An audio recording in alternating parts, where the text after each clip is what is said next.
Dr. Jin Su yawned as he locked the front door of his small animal clinic. The sun was setting over the green hills of his rural Korean hometown. It had been a long day of helping sick pets and farm animals. All he wanted now was a hot meal and sleep. Tomorrow will be better, he told himself, putting his keys in his pocket. The evening sky was clear and beautiful. Jin Su looked up to see the first stars of the night. But then something strange happened. A bright light appeared among the stars. It grew larger and brighter by the second. "What is that?" Jin Su said out loud, though no one was there to hear him. "A meteor."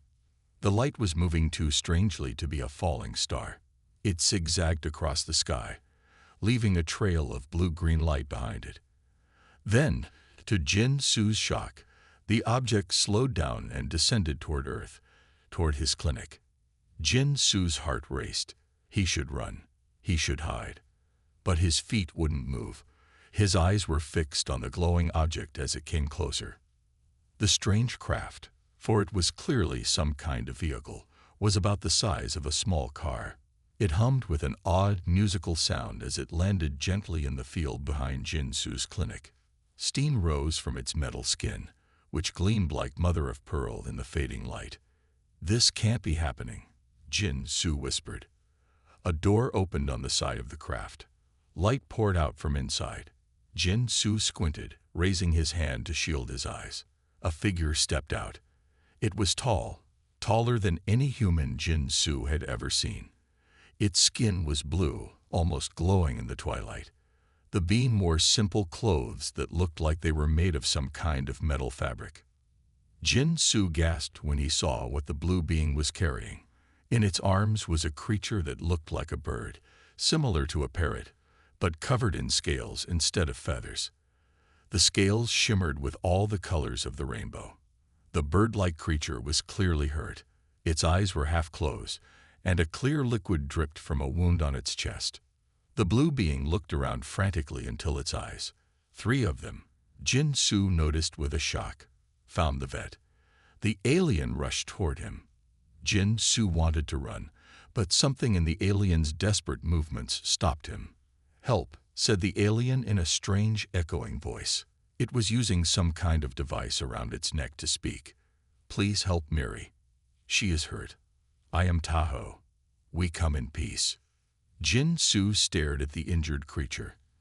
Despite its alien appearance, he could see it was in pain, and pain was something Jin Su understood well from his years as a vet. I don't know if I can help," Jin Su said slowly. "I've never treated anything like your friend before." "Please," Tahoe begged. "Miri is not just my pet. She is my friend, my guide.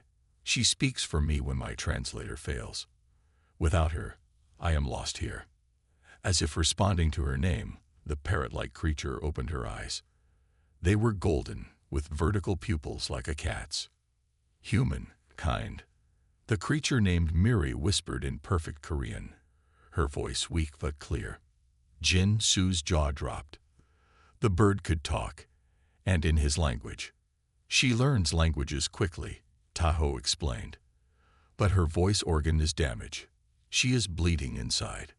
Jin Su looked from the desperate alien to the suffering bird creature. Then he looked back at his small clinic. He wasn't equipped for this. He had no idea what these beings needed. But he knew one thing. He couldn't turn them away. "Bring her inside," Jin Su said firmly, unlocking the clinic door again. "I'll do what I can." As Jin Su led them into his clinic, he had no idea that this night would change not just his life, but the future of the entire human race. Inside the small clinic, Jin Su quickly cleared his main exam table. His hands shook as he gathered his medical tools. He had treated dogs, cats, cows, and even a tiger once from a traveling zoo, but never an alien creature. "Place her here," Jin Su said, pointing to the clean metal table. Tahoe gently laid Miri down. Under the bright clinic lights, Jin Su could see her better. She was about the size of a large parrot, but her wings had delicate finger-like tips. Her scales shifted colors like oil on water. A clear, thick liquid dripped from a wound in her chest. What happened to her? Jin Su asked as he put on gloves. Our ship was attacked, Tahoe explained. His 3 eyes blinked at different times, making Jin Su feel dizzy. The enemy shot at us. A piece of metal hit Mary. She is not just my pet. She is my navigator and translator. Jin Su carefully examined the wound. I need to see inside her body. I have an X-ray machine, but I don't know if it will work on her. Try, said Mary suddenly, her voice weak but clear. I am stronger than I look, human doctor. Jin Su jumped back in surprise. You can speak Korean. Mary can learn any language very quickly, Tahoe said with pride in his voice. She has already learned your language from listening to your radio signals. That is her special gift. Jin Su nodded, still amazed. He gently picked up Miri and carried her to his X-ray room. As he placed her under the machine, he spoke softly to her. This won't hurt. Please stay very still. I understand, Miri replied. Her golden eyes watched him with intelligence. The X-ray showed Jin Su something amazing. Inside Miri's chest was not like a bird's at all. She had a small, crystal-like organ where her voice came from. A sharp piece of metal was stuck in it. The metal must come out, Jin Su told Tahoe. But I've never seen anything like her inside body before. I could make things worse. Tahoe's blue skin turned a darker shade. You must try. If Miri dies, I cannot fly my ship properly. I cannot talk to your people. We will be trapped here. Jin Su took a deep breath. I will do my best. I need to put her to sleep for the surgery. No drugs from your world, Tahoe warned. They might kill her. I have something better. He took a small device from his pocket and placed it near Miri's head. The device hummed softly, and Miri's eyes closed. She will feel no pain now, Tahoe said. Please save her. Jin Su worked carefully for over an hour. His hands moved slowly as he opened the small cut wider. The metal fragment was sharp and had cut deep into Miri's crystal voice organ. With tiny tweezers, Jin Su finally pulled it out. The crystal was cracked but not broken completely. I've removed the metal, Jin Su said, wiping sweat from his forehead. But I don't know how to fix her, her voice crystal. Tahoe leaned closer to look. You have done well, human doctor. The crystal will heal itself over time. But Miri needs safe rest for many days. You can stay here, Jin Su offered without thinking. In the back room of my clinic. No one will find you there. Tahoe touched Jin Su's shoulder with a 4-fingered hand. You show great kindness to strangers from the stars. This is why we came to Earth, to find beings like you.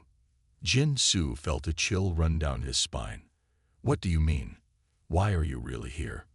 Before Tahoe could answer, they heard cars approaching outside. Bright lights flashed through the clinic windows. Humans are coming, Tahoe said, his voice suddenly afraid.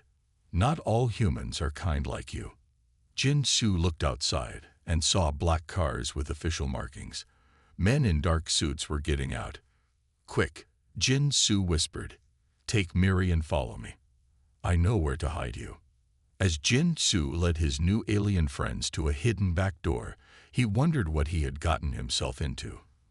But looking at the injured Miri, he knew he had made the right choice. Jin Su led Tahoe, who carried the sleeping Miri, through a narrow hallway at the back of his clinic. They'd reached a door hidden behind a tall shelf. This leads to my house, Jin Su whispered. Stay quiet. They slipped into Jin Su's small home just as heavy knocks sounded at the clinic's front door. Jin Su's heart pounded in his chest. He peeked through the curtains and saw men in black suits talking and pointing at the field where Tahoe's ship had landed. They found your ship, Jin Su said. Who are they? Police? Military? Tahoe placed Miri gently on a cushion. They are humans who want our technology. They do not understand our mission. What is your mission? Jin Su asked. Why did you come to Earth? Tahoe sat down, his tall body looking strange on Jin Su's small couch. "I am from the Stellar Coalition. We are many different worlds living together in peace. We have watched Earth for many years. Now is the time to invite humans to join us." Jin Su's eyes widened. "You came to make friends with Earth, like in science fiction movies." "Yes, but there are others who do not want Earth to join us. They attacked our ship." Tahoe pointed at Miri. "They knew hurting Miri would trap us here. Without her, I cannot speak to your leaders properly. My translator only knows basic words." Jin Su heard more cars arriving outside. "These men looking for you, are they the ones who attacked you?" "No. These are just your people who fear what they do not understand. The real enemies are not from Earth. They are called the Dull. They think humans are too dangerous," Jin Su suggested. "Unpredictable," Tahoe said. "Humans adapt quickly. You solve problems in ways no one expects. The Dual fear this." A loud crash came from the clinic. The men were breaking in. Jin Su grabbed his phone. "I'm calling my friend Da Young. He was in the military. He'll know what to do." While Jin Su made the call, Mary woke up. Her golden eyes blinked slowly. "The crystal hurts," she said in her musical voice. Jin Su hung up the phone and knelt beside her. "Try not to speak. You need to heal." "Must warn. Coalition," Mary struggled to say. "Dull ships coming to Earth." Tahoe touched Mary's colorful scales gently. "Rest, my friend. The human doctor is helping us." Jin Su checked Mary's wound. The crystal inside was glowing faintly, trying to heal itself. "Will more aliens come here, to my clinic?" "The Dull will come to stop us," Tahoe said. "And my people will come to find us. Earth is now in the middle of our old fight." Jin Su felt dizzy. Yesterday, he was just a country vet.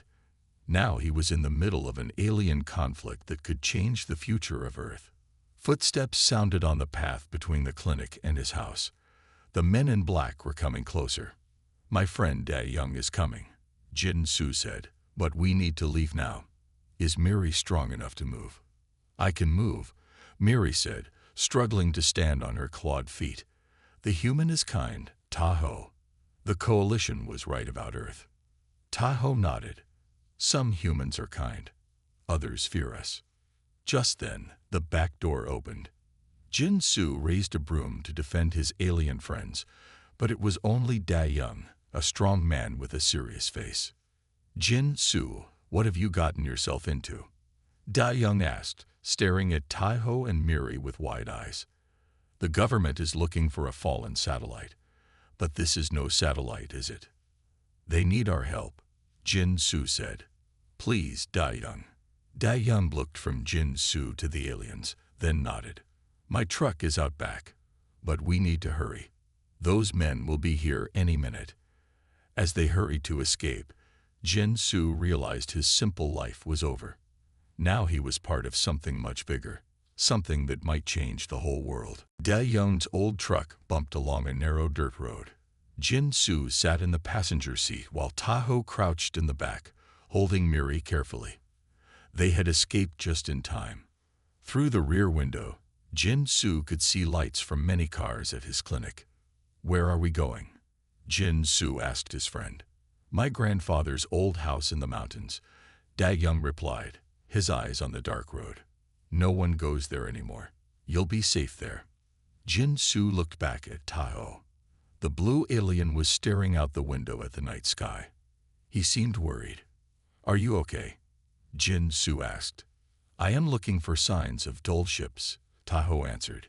"If they come, your world is in danger." Da Young shook his head. "Aliens, real aliens, I never thought I would see this in my lifetime." Miri stirred in Tahoe's arms. Her scales flickered with soft colors as she woke up. "Where are we going?" she asked, her voice stronger than before. "To a safe place," Jin Su told her. "How do you feel?" "The crystal is healing," Miri said. She looked at Jin Su with her golden eyes. You helped us when others would not. Why? Jin Su thought about this. You were hurt. I'm a doctor. It's what I do. Miri made a sound like gentle bells. She was laughing. So simple. So human. This is why the coalition wants Earth to join. They drove for another hour before reaching a small traditional Korean house hidden among tall trees. It looked old but sturdy. Da Young parked the truck behind the house where it couldn't be seen from the road. No one has lived here for years, Da Young said as he unlocked the door. But I keep it clean for hunting trips. Inside, the house was simple. One main room with a small kitchen area and 2 smaller bedrooms. Da Young turned on a lamp that ran on batteries. You can stay here, he told Taho. I'll bring food and supplies tomorrow. Jin Su made a soft bed for Miri using old blankets. As he checked her wound, he asked, Can you tell me more about your world and about the Stellar Coalition? Miri settled into the blankets. Her voice was getting stronger. My people, the Kyun, come from a world with 3 suns. We were not always free. For many years, we were used as translators by other species. They thought we were just smart animals. That's terrible, Jin Su said. Taho's people helped free us, Miri continued. They recognized we were intelligent beings with rights. Now we work with them as equals. This is what the coalition does. It brings species together in peace. Taho nodded. The coalition has 117 member worlds. Earth would be the 118th, if your people agree. And the Dul, who are they? Asked Da Young, who had been listening quietly. The Dul believe they should rule all others, Taho explained. They see new worlds like Earth as resources to use, not as partners. Jin Su thought about what this meant for Earth. So we're in the middle of a space politics problem. Miri's scales rippled with colors. Yes, human words are still new to me, but yes, space politics. Da Young checked his phone. Bad news. The men looking for you have set up roadblocks on all main roads. They're saying a dangerous experiment escaped from a lab. They're searching all buildings in a 50-mile radius. They move fast, Taho said. We don't have much time. Time for what? Jin Su asked. For Miri to heal completely. For me to repair my communication device. Taho pulled a small broken object from his pocket. I need to call my people before the Dul arrive. Jin Su looked at the complex alien device. He knew nothing about alien technology, but he did know about helping those in need. Tell me what you need, Jin Su said firmly. Whatever it is, we'll find a way to get it. Miri's golden eyes seemed to smile at him. This is why humans will make good coalition members. You see a problem, and you just fix it. Outside, a distant sound of helicopters echoed through the mountains. The search was getting closer. Morning came with the sound of more helicopters.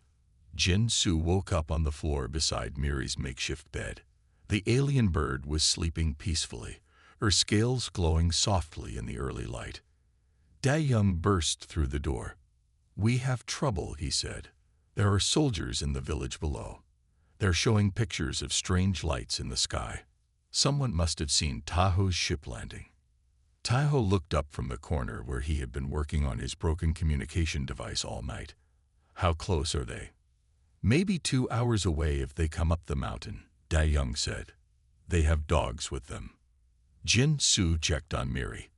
Her wound was healing nicely.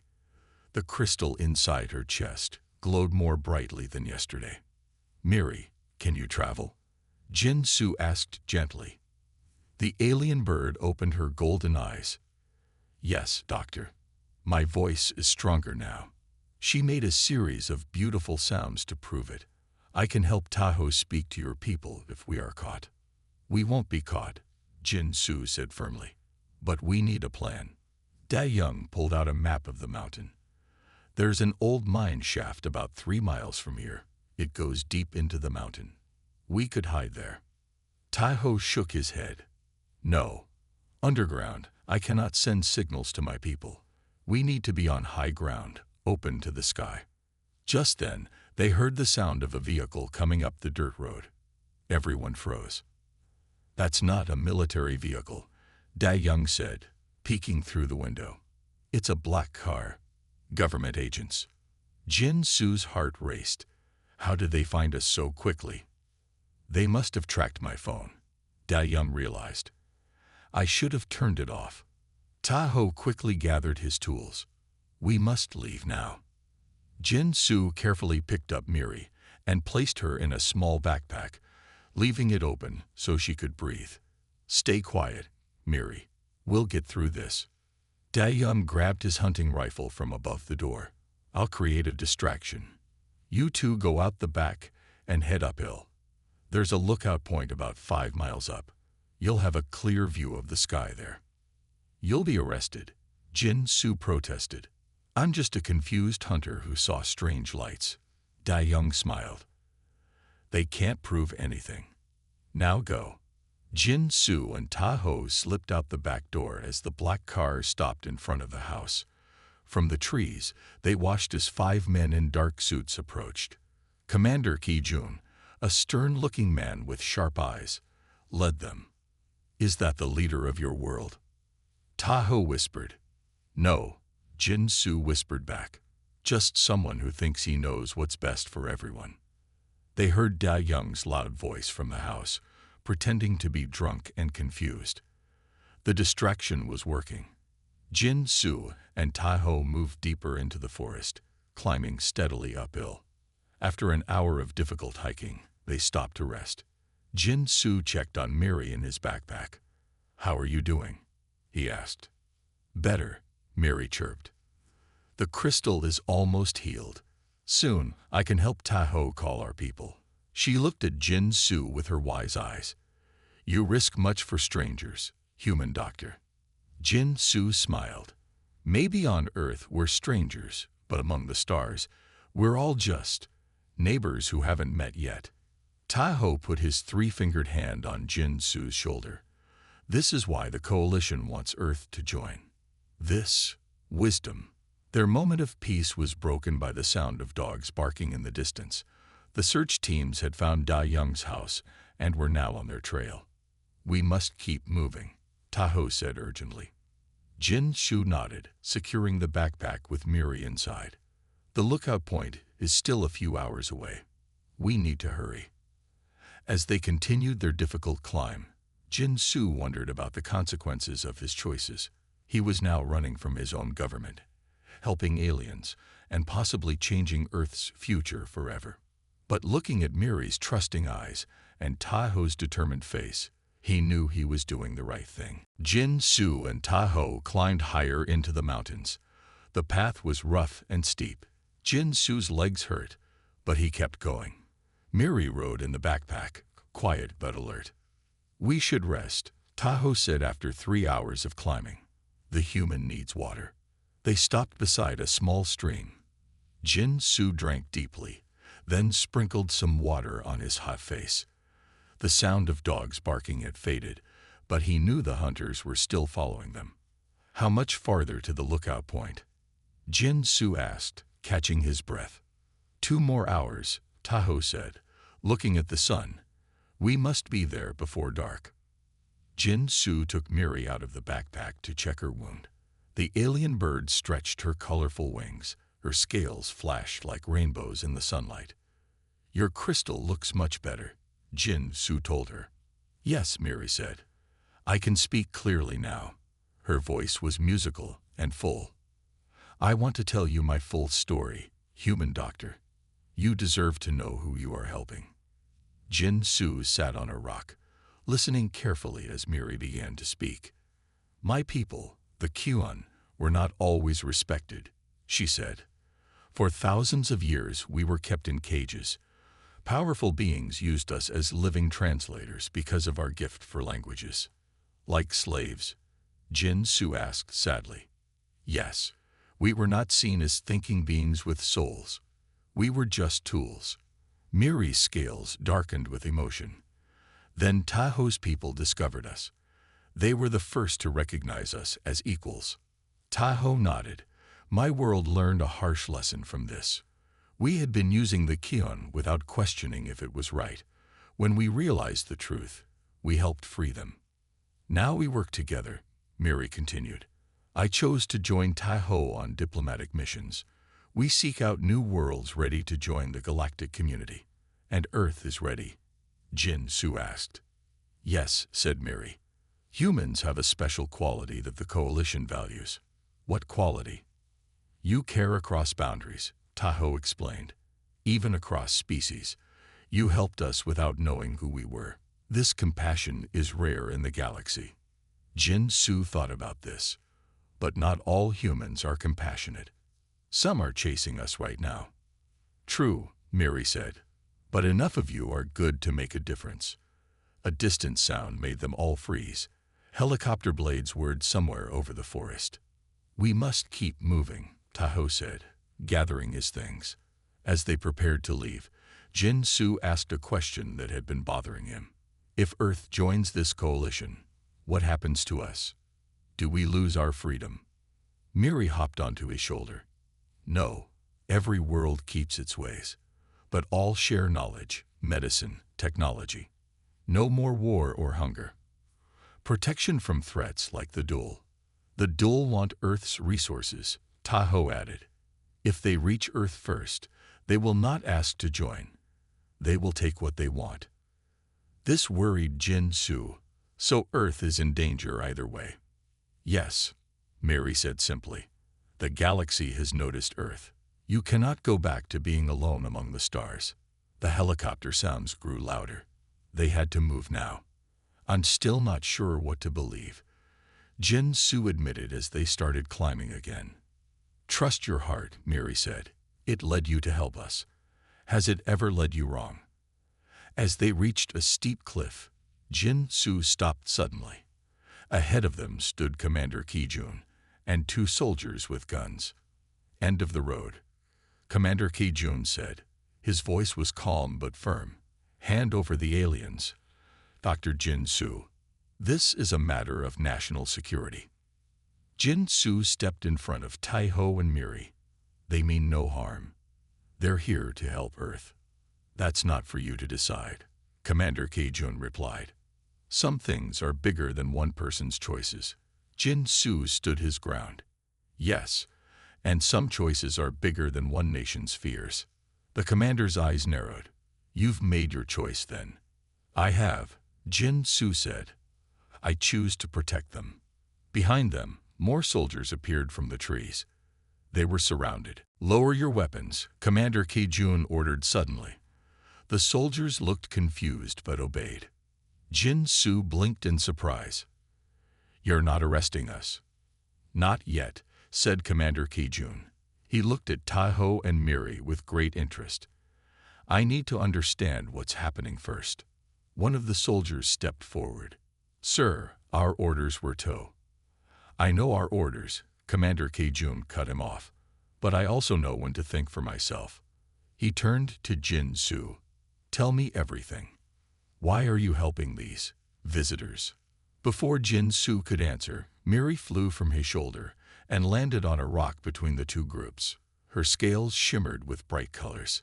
Perhaps I should speak for myself, Miri said clearly. The soldiers gasped. Commander Ki-jun's eyes widened. It can talk. She, Jin-Su corrected. Miri is a she, not an it. Miri spread her wings. I am Miri of the Kuan. My voice crystal was damaged when our ship was attacked. Dr. Jin-Su saved my life and protected us from those who would harm us without understanding. For the next 20 minutes, Jin-Su, Tai-Ho, and Miri explained everything to Commander Ki-jun. They told him about the Stellar Coalition, the threat from the Dole, and Earth's potential place among the stars. When they finished, Commander Ki-jun was quiet for a long time. Then he sighed deeply. I was sent to capture dangerous aliens, he said. But I find myself speaking with diplomatic envoys instead. He looked at his soldiers. Stand down. We're changing the mission. Jin-Su couldn't believe what he was hearing. You believe us? I believe you believe, Commander Ki-jun said carefully. And I've seen enough to know there's more happening here than my superiors understand. Taiho stepped forward. We must reach the lookout point before sunset. I need to contact my people. Commander Ki-jun nodded. My team will help you get there.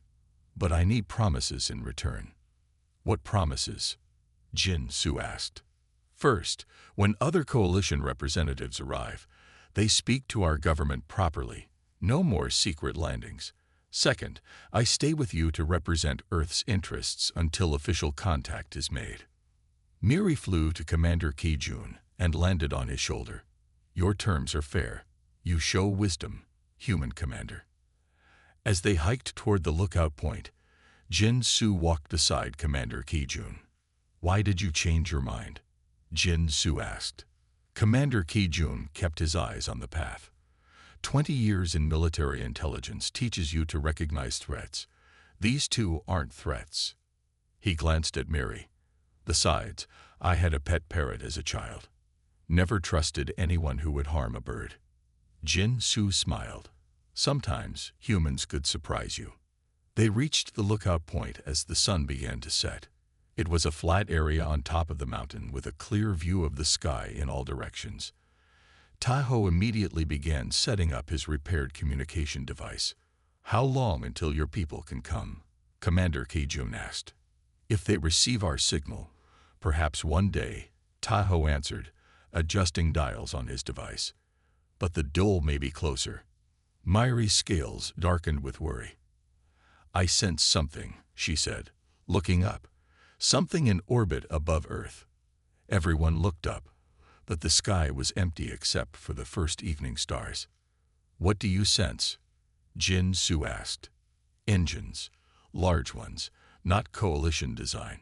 Miri's voice was tense. We must hurry. Taiho worked faster on his device. Suddenly it began to glow and emit a soft humming sound. It's working, Taiho said. The signal is going out. Commander Ki-jun spoke into his radio, alerting his superiors about the possible dole ship in orbit. Then he turned to the others. If hostile aliens are coming, we need a plan. We can't fight a spaceship with rifles.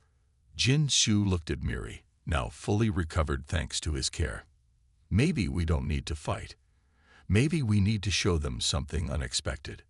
What do you mean? Asked Commander Ki-jun. Jin Su smiled. These dull-think humans are dangerous and unpredictable. Let's show them they're half right. We can be unpredictably kind. Miri's scales flashed with bright colors. This is why humans will make excellent coalition members. You think in ways no one expects. Night fell over the mountain. Stars appeared in the clear sky. Taiho's communication device hummed softly, sending its message into space. The soldiers set up a small camp with lights and equipment. My superiors are sending helicopters, Commander Ki-jun told the group. They'll be here by morning. Jin Su sat with Miri perched on his knee. The alien bird's scales glowed softly in the darkness. Will your coalition friends arrive before the dole? Jin Su asked. Miri looked up at the stars. I cannot be sure. The dole ship is hiding. But it's there. I can feel it. Taiho joined them, his three eyes blinking slowly. The signal is strong. If any coalition ships are nearby, they will hear it. Commander Ki-jun spread out a map. We should move to a more secure location. This mountaintop is too exposed. No, Taiho said firmly. We must stay where coalition ships can find us easily. Suddenly, Miri jumped up. Her wings spread wide. Something's coming. Everyone looked up. A bright light appeared in the night sky, growing larger by the second. Is it the dole? Jin Su asked, his heart racing. Miri tilted her head, listening to something only she could hear. No, it's different. The light grew brighter as it descended toward them. The soldiers raised their weapons, but Commander Ki-jun motioned for them to wait. Let's not start an interstellar incident, he said calmly, though his hand rested on his own gun.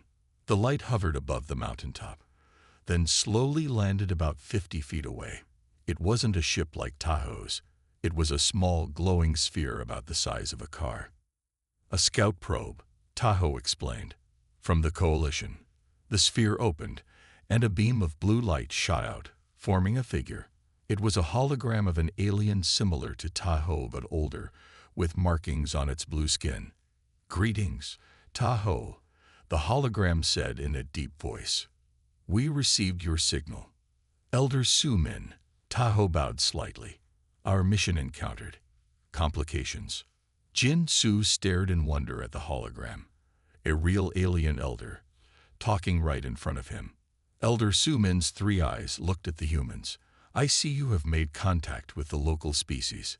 Miri flew forward. "Elder, these humans helped us. They protected us from danger.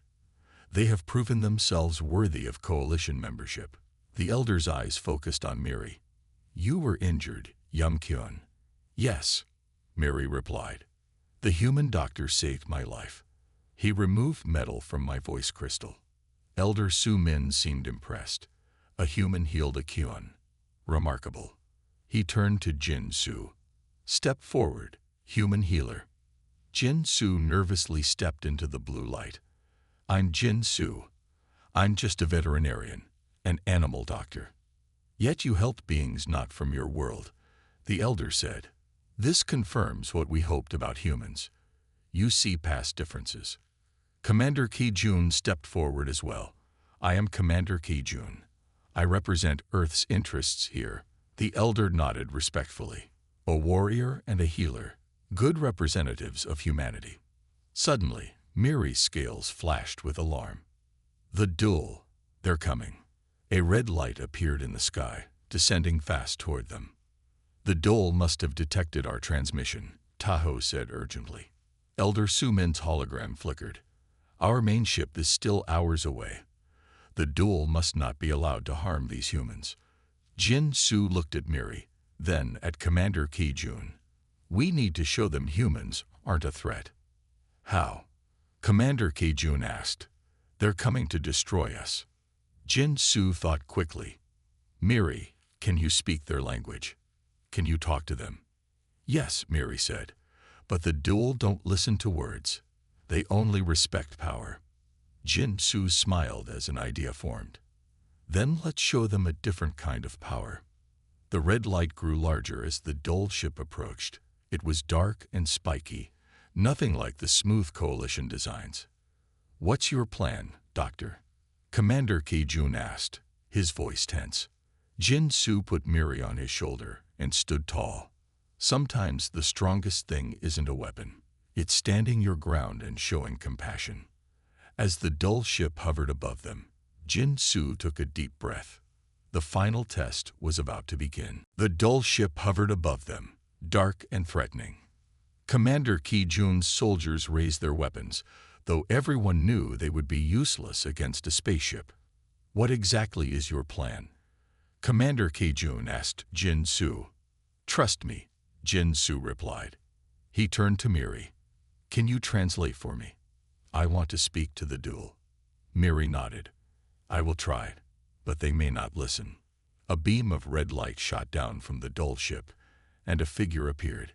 It was tall and thin with gray skin and 4 arms.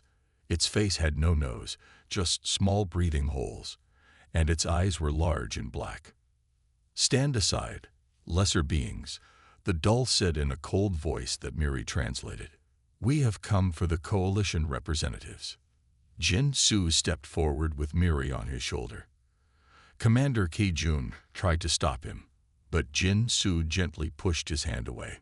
"My name is Jin Su," he said clearly as Miri translated his words into the dual language. "I am a doctor from Earth. These visitors are under my protection." The dull made a sound like harsh laughter. "A primitive protects interstellar diplomats." "How amusing." "Yes, I protected them," Jin Su continued calmly. "I healed Miri when she was injured. I helped them when they were hunted." He took another step forward. "Because that's what humans do. We help those in need." The dull's black eyes narrowed. "Humans are dangerous, unpredictable. The Coalition should not involve your kind in galactic affairs." Jin Shu nodded. We can be unpredictable, yes, but in good ways too. He smiled. For example, would you predict that instead of fighting you, I would invite you to join us, to talk peacefully? This seemed to confuse the doll. It turned its head to look at its ship, as if seeking instructions. Elder Sumin's hologram spoke quietly to Tahoe. This human shows wisdom beyond his years. The doll turned back to Jin Su. You would speak with us after we came to take your new friends. Why? Because understanding is better than fighting, Jin Su said simply. If you're worried about humans, shouldn't you learn more about us first? Mary's scales flashed with bright colors as she translated, adding emphasis to Jin Su's words. The doll was silent for a long moment. Then it spoke again. You healed a Kyun. This requires skill. Jin Shu nodded. I'm a doctor. I help all living beings, no matter where they come from. Something changed in the doll's posture. It seemed less threatening now. Perhaps we have been hasty in our judgment of humans, it admitted. Just then, the sky lit up with new lights. 3 large ships appeared, beautiful and sleek. Coalition ships had arrived. The doll looked up, then back at Jin Su. It seems our discussion must end for now. It raised all 4 of its hands in what appeared to be a gesture of peace. But it has been educational. The red beam withdrew, and the doll ship moved away, disappearing into the night sky. Elder Sumin's hologram glowed brighter. What you did was remarkable, human doctor. You faced a dull warship with nothing but words and courage. Commander Kijun stepped forward. Will they come back? Perhaps, the elder said, but not as enemies, I think. Your doctor has given them something to consider. Jin Su felt Miri nuzzle against his cheek. You were amazing, she whispered. One of the coalition ships landed nearby. It was much larger than Tahoe's small craft. The door opened, and several beings of different species emerged. Elder Sumin's hologram gestured toward the ship. It is time for formal introductions. The Coalition Council awaits you. Commander Kijun looked at Jin Su, ready to help represent humanity, Doctor. Jin Su smiled. As ready as I'll ever be. As they walked toward the coalition ship, Mary flew in happy circles above them. 6 months ago, I was just a country vet, Jin Su said quietly. And now you're Earth's first unofficial ambassador to the stars, Mary replied, landing on his shoulder. All because you helped an injured speaking parrot. Jin Su laughed. I guess sometimes the smallest acts of kindness can change the universe. As they boarded the ship that would take them to meet the Coalition Council, Jin Su knew that a new chapter was beginning, not just for him, but for all of humanity. Earth was about to join the stars, and it had all started with one human's compassion for an alien bird.